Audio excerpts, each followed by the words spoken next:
Students, good morning. We were going through in pair of straight lines in the part of homogeneous equations. कल हमने ये discuss किया था homogeneous equations और मैंने आपको combined equation निकालना कल आपको बताया था कि कैसे दो straight lines की combined equation निकालते हैं. कल के जो प्रोसीजर्स थे वो बहुत आसान थे, जिसमें आपको सिर्फ दो इक्वेशंस दी गई थी, बहुत रेडीमेड इक्वेशंस थी. आपने उनको प्रोडक्ट करा और ज़ीरो के बराबर रखा और वहाँ से दो इक्वेशंस निकाली. आज मैं होमोजीनियस इक्वेशंस के ऊपर थोड़ी सी थ्योरी आपके साथ डिस्कस करूँगा और थोड़ा सा डिटेल में आपको इसके बारे में बताऊँगा. इसके बाद जो अगला पार्ट रहेगा उसमें हम बुक के क्वेश्चंस सॉल्व करके देखेंगे और फिर उससे रिलेटेड एग्जांपल्स असाइनमेंट में लेंगे. तो स्टार्टिंग विद होमोजीनियस इक्वेशंस, हमें मालूम है कि पेयर ऑफ स्ट्रेट लाइंस में होमोजीनियस इक्वेशंस किन को कहते हैं. पेयर ऑफ स्ट्रेट लाइंस में ऐसी दो लाइंस की कंबाइंड इक्वेशन को होमोजीनियस इक्वेशन कहा जाता है जो कि ओरिजिन से पास हो रही है. हर इक्वेशन, मैंने आपको कल दो इक्वेशंस बताई थी, एक रहती है होमोजीनियस और एक रहती है normal standard equation. Normal standard equation कल जैसे मैंने आपको बताया कि वो चैप्टर के अगले पार्ट में आ रहा है, आगे के पार्ट में आ रहा है. अभी हमारा पूरा ध्यान होमोजीनियस इक्वेशंस पे ही सेंटर्ड है.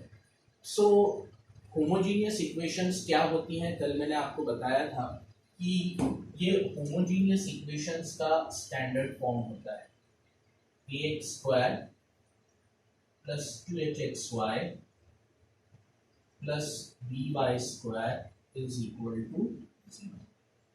ये होमोजीनियस इक्वेशन का स्टैंडर्ड फॉर्म होता है.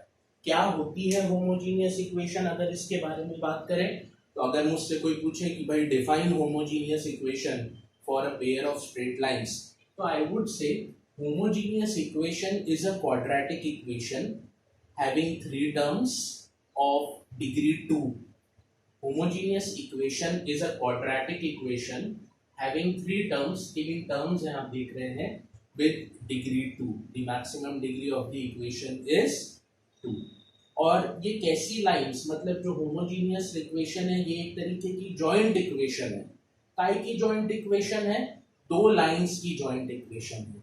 कैसी है वो दो लाइंस? ऐसी दो लाइंस जो कि ओरिजिन से पास हो रही हैं, उनकी जॉइंट इक्वेशन है होमोजीनियस इक्वेशंस. तो कल हमने ऐसे कुछ एग्जांपल्स देखे थे जिसमें मैंने आपको दो इक्वेशंस दी थी और मैंने आपको पूछा था असाइनमेंट के अंदर कि इनको मल्टीप्लाई करके ये होमोजीनियस इक्वेशंस बन रही हैं कि नहीं. तो ऐसा एक असाइनमेंट का क्वेश्चन भी था जो मैंने कल आपको पास ऑन किया था. आज मैं इस होमोजीनियस इक्वेशन को आपको और डिटेल में समझाता हूँ. ध्यान से देखिए, ये होमोजीनियस इक्वेशन के अंदर जैसे कि ये आपको दिख रहा है, ये एक क्वाड्रेटिक इक्वेशन है और अगर इस क्वाड्रेटिक इक्वेशन को सॉल्व करा जाए, अगर इस क्वाड्रेटिक इक्वेशन को सॉल्व करूं, उसका एक डेरिवेशन होता है, उस क्वाड्रेटिक इक्वेशन को सॉल्व करूं तो इस इक्वेशन के दो रूट्स निकल कर आते हैं जिनको हम स्लोप्स ऑफ लाइंस कहते हैं, m1 और m2. ये m1 और m2 क्या है? ये m1 और m2 वो दो लाइंस के इंडिविजुअल स्लोप्स हैं जिनसे कि ये होमोजीनियस इक्वेशन तैयार हुई है. मतलब आपको मालूम है दो लाइंस आपके मल्टीप्लाई होती है, उनकी इक्वेशन मल्टीप्लाई होती है और होमोजीनियस इक्वेशन रेडी हो जाती है. तो वो जो दो लाइंस थी जो कि मल्टीप्लिकेशन के प्रोसेस में हिस्सा ले रही थी, ये उनके स्लोप्स हैं. होमोजीनियस इक्वेशन की मदद से उन दोनों लाइंस के स्लोप्स निकाले जा सकते हैं. तो मैं आपको डायरेक्टली एक फॉर्मूला बता रहा हूं जो कि स्लोप्स का फॉर्मूला रहता है. हालांकि इसका एक डेरिवेशन रहता है, वो डेरिवेशन अभी मैं आपसे डिस्कस नहीं कर रहा क्योंकि एग्जाम पॉइंट ऑफ व्यू से और क्वेश्चंस को सॉल्व करने के लिए derivation is not that important.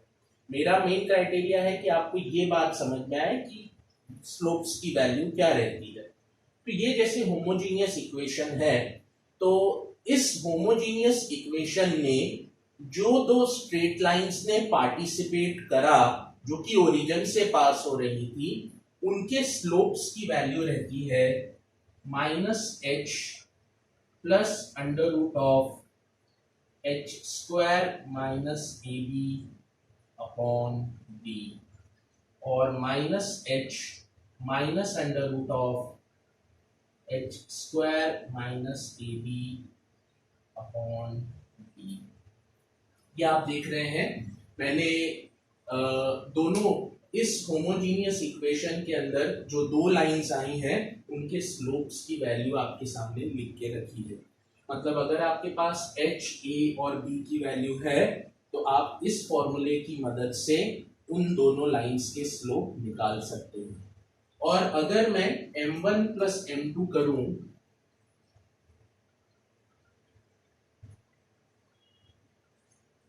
अगर मैं m1 प्लस m2 को सॉल्व करूं तो इसका आंसर आ जाएगा -2h अपॉन d।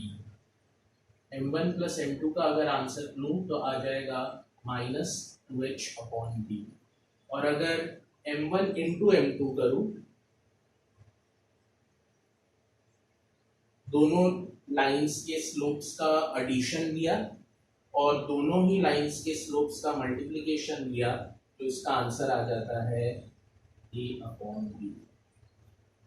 इसका आंसर आ जाता है a अपॉन b। तो ये बात ध्यान देने लायक है।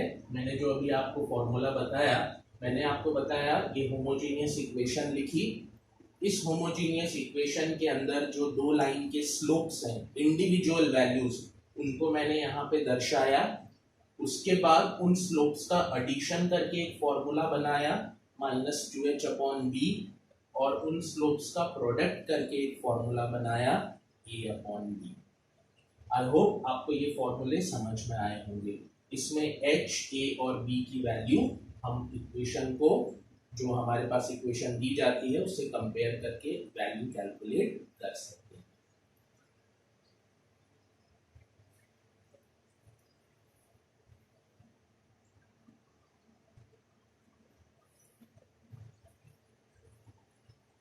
स्टूडेंट्स, अभी मैंने बोर्ड पे आपके सामने एक ऑक्सिलरी कंडीशन या इक्वेशन लिखी हुई है। ये जो ऑक्सिलरी कंडीशन मैंने बोर्ड पे आपके सामने लिखी है, ये सिर्फ और सिर्फ होमोजीनियस इक्वेशंस के लिए ही काम में आती है। ये ऑक्सिलरी कंडीशन या इक्वेशन को का डेरिवेशन जो रहता है वो मैं अभी आपसे डिस्कस नहीं कर रहा, क्योंकि अननेसेसरली वो टाइम ज़्यादा खाता है। आपको ये बात मालूम होनी चाहिए कि ये ऑक्सिलरी कंडीशन या इक्वेशन होमोजीनियस इक्वेशंस के लिए हमेशा ट्रू रहती है। मतलब मेरे कहने का ये है कि ये इस इक्वेशन को सिर्फ एक मॉडिफाइड फॉर्म में मैंने इस स्टेटस में कन्वर्ट कर दिया है। मतलब ये इंटरचेंजेबल है। आप इसमें से ये वाली इक्वेशन बना सकते हैं और ये वाली इक्वेशन में से वो वाली इक्वेशन पे वापस जाया जा सकता है ना। तो ये इंटरचेंजेबल है। मतलब होमोजीनियस इक्वेशन का दूसरा रूप कह लीजिए, उसको दूसरा देखने का नजरिया कह लीजिए, है ना। आप होमोजीनियस इक्वेशन तो वेल नोन इक्वेशन है, हम सबको मालूम है क्या होती है होमोजीनियस इक्वेशन। लेकिन होमोजीनियस इक्वेशन का एक और चेहरा होता है, या उसको लिखने का एक और तरीका होता है।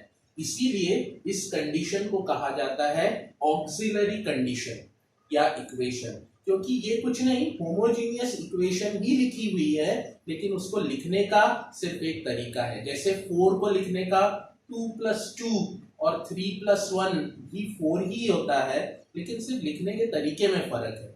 तो यहाँ पे भी अगर आपके पास होमोजीनियस इक्वेशन है तो उस होमोजीनियस इक्वेशन का ये ऑक्सिलरी कंडीशन कहलाती है। अगर आप इस ऑक्सिलरी कंडीशन को ध्यान से देखें तो यहाँ पे मैंने m लिखा है, जो कि m का मतलब रहता है स्लोप। अगर आपके पास होमोजीनियस इक्वेशन जिसमें से दो लाइंस आपके पास हैं, आप किसी के भी एक स्लोप की वैल्यू उठा लीजिए, कोई भी एक लाइन के स्लोप की वैल्यू उठा लीजिए और यहाँ सब्स्टिट्यूट कर दीजिए m की जगह पर। b, h और a तो वही टर्म्स हैं जो होमोजीनियस में। आप वो m की वैल्यू अगर उन दो लाइंस में से किसी एक की भी m की वैल्यू अगर आप इस इक्वेशन में सब्स्टिट्यूट कर देंगे तो आपको आंसर 0 के बराबर मिलने लगेगा। तो इसीलिए ये ऑक्सिलरी कंडीशन या इक्वेशन को ध्यान में रखिएगा, ये बहुत इंपॉर्टेंट रहती है कुछ सवालों के लिए। तो हम जब उन सवालों पे आएंगे तब मैं आपको रिकॉल करवाऊंगा कि कैसे ऑक्सिलरी कंडीशन यहाँ पे यूज होगी।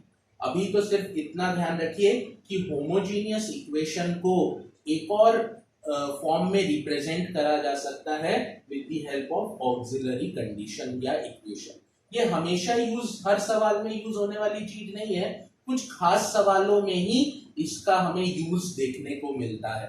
तो जब वो सवाल आएंगे मैं आपको नोटिफाई करूंगा कि यहाँ पे देखिए वो ऑक्सिलरी कंडीशन अप्लाई हो रही है। तो आप सिर्फ अभी इसको ध्यान से रखिए कि ऑक्सिलरी कंडीशन ऐसी दिखती है और बी, एच और ए तो नॉर्मल इक्वेशन से निकाले जा सकते हैं और यहाँ जो m है वो स्लोप को रिप्रेजेंट कर रहा है।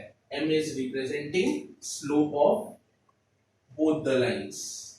किसी भी लाइन का स्लोप आप m की जगह डाल दीजिए, ये इक्वेशन का आंसर आपको 0 मिलने लगेगा। मतलब m के अंदर दो स्लोप्स आ रहे हैं क्योंकि दो लाइंस होती है m1 और m2, और इससे पहले वाले में मैंने m1 और m2 की वैल्यू आपको बताई थी। वो m1 और m2 की वैल्यू यहाँ डाल दीजिए तो आपको आंसर 0 के बराबर मिलेगा।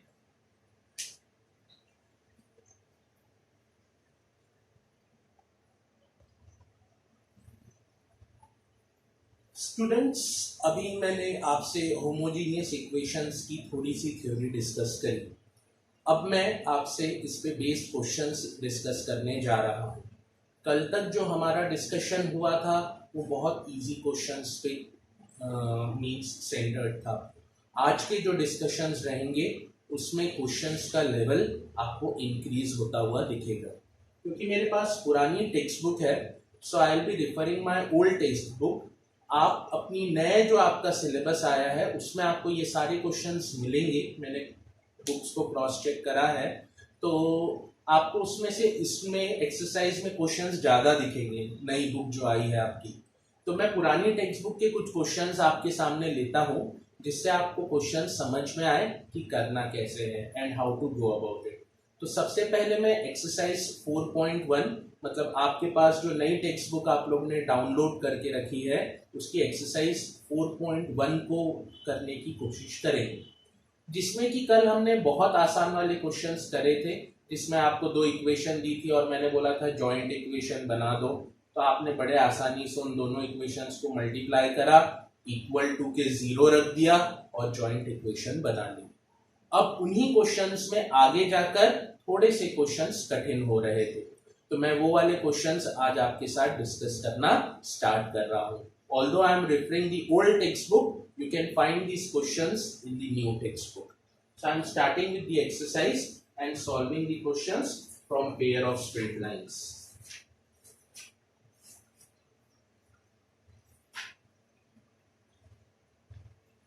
मैं एक्सरसाइज 4.1 का फर्स्ट क्वेश्चन ही आपके साथ डिस्कस कर रहा हूँ, जिसमें क्वेश्चन में कहा है फाइंड द जॉइंट इक्वेशन। नई टेक्स्ट बुक में भी फर्स्ट क्वेश्चन यही है, फाइंड द जॉइंट इक्वेशन। अब जॉइंट इक्वेशन अगर आपको फाइंड करनी है तो उसके जो फर्स्ट 3 क्वेश्चंस हैं वो तो हमने कल देखे थे। मैं 4th और 5th क्वेश्चन जो मेरी पुरानी टेक्स्ट बुक का है वो मैं आपको बता रहा हूं करके कि कैसे वो क्वेश्चंस को करना था। देखिए, फाइंड द जॉइंट इक्वेशन, आपको जॉइंट इक्वेशन निकालने के लिए बोला गया है। मतलब आपको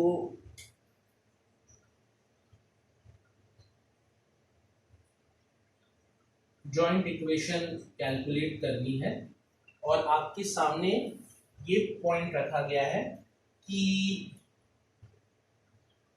वो जो जॉइंट इक्वेशन की लाइंस हैं, मतलब जॉइंट इक्वेशन में 2 लाइंस आती हैं, ये आपको मालूम है। वो दोनों लाइंस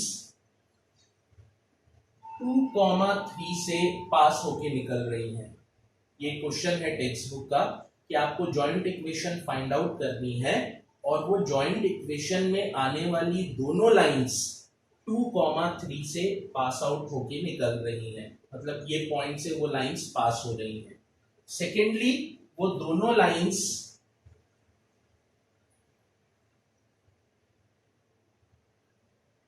ये वाली line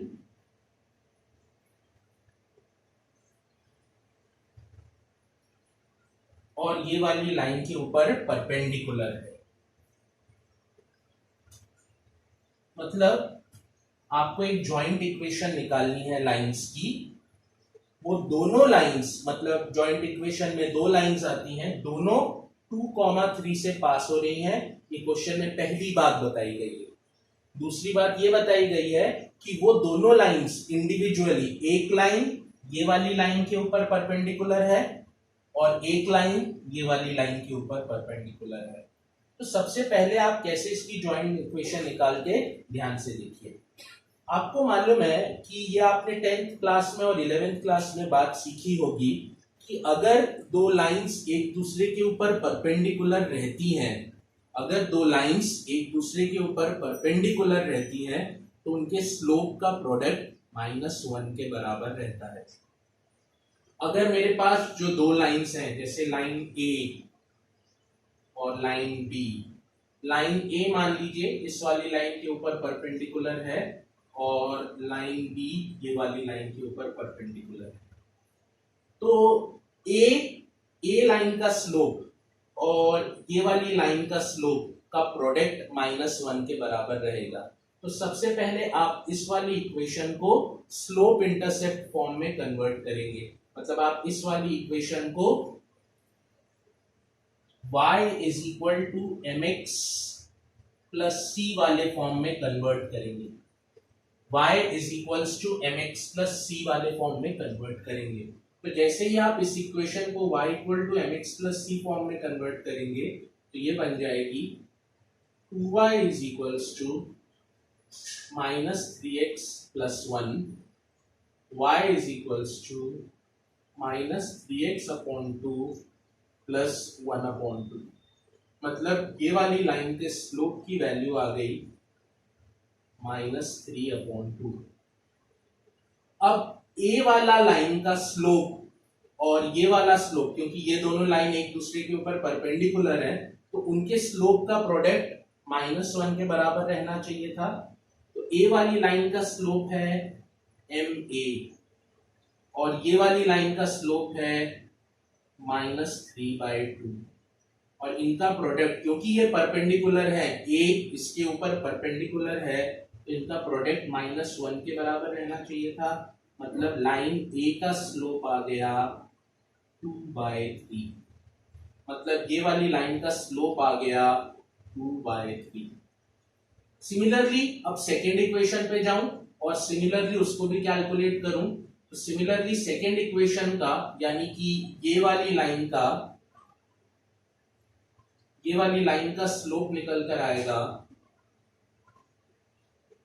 3y is equals to -x - 2। मतलब y is equals to -x upon 3 -2 upon 3। मतलब ये वाली लाइन का स्लोप आया -1 अपॉन 3। और अब जो b वाली लाइन है वो इसके ऊपर परपेंडिकुलर है, इन दोनों के स्लोप का प्रोडक्ट -1 के बराबर रहेगा। तो mb into -1 upon 3 is equal to -1। तो m सेकेंड लाइन का स्लोप निकल कर आ जाएगा 3 के बराबर। अब आप देखिए आपके पास वो दोनों इक्वेशंस जिनकी की आपको जॉइंट इक्वेशन बनानी है उसके स्लोप्स निकल कर आ गए हैं। एक का स्लोप है 2/3 और एक का स्लोप है 3। अब आपको उनसे जॉइंट इक्वेशन बनानी है। अब जॉइंट इक्वेशन बनाने के लिए आप देखिए, पहली लाइन की बात कर रहा हूं, ए वाली लाइन की, उस लाइन का स्लोप भी है आपके पास और वो इस पॉइंट से पास हो रही है। तो अगर आपके पास एक लाइन का स्लोप प्रेजेंट है और वो एक पॉइंट से पास हो रही है तो उसकी इक्वेशन बनाने का तरीका आपने छोटी क्लासेस में सीखा है। इसको कहते हैं 1 पॉइंट फॉर्म, जो कि ऐसे बनता है y - y1 is equals to mx - x1। यहां y1 और x1 की जगह ये वाले वैल्यूज सब्स्टिट्यूट होंगे और n की जगह आप ये वाली लाइन का स्लोप डालेंगे, मतलब ये इक्वेशन ऐसे दिखेगी y minus 3 is equals to 2/3 x minus 2। और यहां से आपको a वाली लाइन की इक्वेशन मालूम चल जाएगी। सिमिलरली आप b वाली लाइन की इक्वेशन ऐसे ही कैलकुलेट करेंगे, और जब दोनों इक्वेशंस आ जाएंगी उन दोनों इक्वेशंस का प्रोडक्ट लेकर इसको 0 के बराबर रखेंगे। मतलब इस क्वेश्चन का पेपर में वेटेज, ये क्वेश्चन कई बार पेपर में आता है और इसका वेटेज 3 नंबर का रहता है। वैसे देखा जाए तो क्वेश्चन लॉजिकली काफी आसान है, आपको स्टेप बाय स्टेप सिर्फ लिखने का ज्यादा रहता है उसमें, लेकिन अगर आपको step by step approach clear है तो आप आसानी से इस क्वेश्चन को डिसिफर कर सकते थे। आई होप आपको ये समझ में आया होगा। अभी मैंने क्वेश्चन कंप्लीट नहीं करा है, मैंने सिर्फ एक लाइन की इक्वेशन बनाई है। मैं आप लोगों को सजेस्ट करूंगा बिल्कुल इसी फॉर्मूले पे बेस्ड आप सेकेंड लाइन की भी इक्वेशन बनाएंगे, वहां पे भी y1 और x1 की वैल्यू 2 और 3 ही रहेगी, x1 y1 की वैल्यू, और फिर वो जो दो इक्वेशंस बनकर आएंगी उनका आप प्रोडक्ट लेंगे, मतलब u इंटू वी करके इक्वल टू 0 कर देंगे, और ऐसा करके आपको जो इक्वेशन मिलेगी वो आपकी जॉइंट इक्वेशन रहेगी for both the straight lines. ऐसा कोई जरूरी नहीं है कि वो जो इक्वेशन बनकर आएगी वो होमोजीनियस ही रहे, वो नॉर्मल स्टैंडर्ड इक्वेशन भी हो सकती है, लेकिन उसने ऐसा बोला भी नहीं है क्वेश्चन में। उसने सिर्फ आपसे बोला है फाइंड द इक्वेशन, उसने ऐसा कहीं नहीं बोला फाइंड द होमोजीनियस इक्वेशन। तो आपको सिर्फ इक्वेशन फाइंड आउट करनी है, वो चाहे नॉर्मल आए चाहे होमोजीनियस आए, that depends upon the question itself. अब इसमें दूसरा एक और क्वेश्चन है जो कि मुझे मेरी बुक में दिख रहा है, आपको भी आपकी बुक में दिखेगा, मैं उसको आपके साथ डिस्कस करता हूं, लेकिन फर्स्ट ऑफ ऑल देखिएगा ये क्वेश्चन आपके समझा कि नहीं समझा।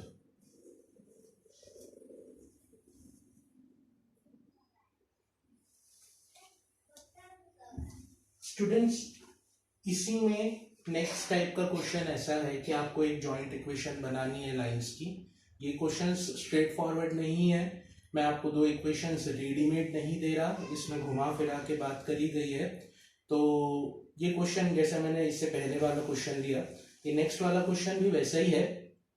इसमें आपको दिखाया गया है कि आपको एक जॉइंट इक्वेशन बनानी है लाइन की, जिसमें वो दोनों लाइंस, जॉइंट इक्वेशन में पार्टिसिपेट करने वाली दोनों लाइंस -1,2 से क्रॉस होती है, -1,2 से क्रॉस होती है। तो ये वाला जो पॉइंट है ये बाद में काम में आता है, x1 y1 की वैल्यू बन जाती है, इस पॉइंट से वो पास हो रही है। और आपसे बोला गया है कि उस जॉइंट इक्वेशन में जो एक लाइन है वो इस वाली लाइन के पैरेलल है, मतलब उसमें दो लाइंस होती हैं जॉइंट इक्वेशन में a और b।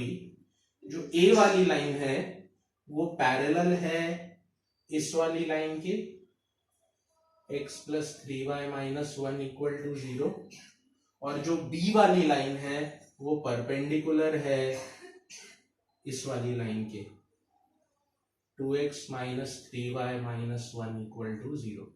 ऐसा कंडीशन आपके सामने रखा गया है और आपसे बोला गया है कि ऐसे सिचुएशन में जॉइंट इक्वेशन को फॉर्मुलेट करिए। सबसे पहले आपको a और b की इक्वेशन बनानी पड़ेगी, क्योंकि जॉइंट इक्वेशन बनाने के लिए आपको दोनों लाइंस की इंडिविजुअल इक्वेशन चाहिए और फिर ही आप उसका प्रोडक्ट कर पाएंगे। तो आपको a और b लाइन की इक्वेशन पहले बनानी पड़ेगी। आपको मालूम है a वाली लाइन इस वाले पॉइंट से पास हो रही है। अगर आपने a वाली लाइन का स्लोप कैलकुलेट कर लिया तो आप आराम से स्लोप पॉइंट फॉर्म का फॉर्मूला बनाकर a वाली लाइन की इक्वेशन को फॉर्मुलेट कर सकते हैं। तो सबसे पहले आपको ये बात ध्यान रहनी चाहिए कि अगर a वाली लाइन ये वाली स्ट्रेट लाइन के पैरेलल है तो a वाली लाइन का स्लोप इस वाली लाइन के स्लोप के इक्वल रहेगा, क्योंकि अगर लाइंस पैरेलल रहती हैं तो उनके स्लोप्स इक्वल रहते हैं। तो सबसे पहले आपको ये वाली लाइन का स्लोप निकालना पड़ता। कैसे निकालते? y = mx + c फॉर्म में कन्वर्ट करिए, मतलब आप इस लाइन को y = mx + c फॉर्म में लिखते तो ये आपको ऐसे दिखती, y = -x/3 प्लस 1/3।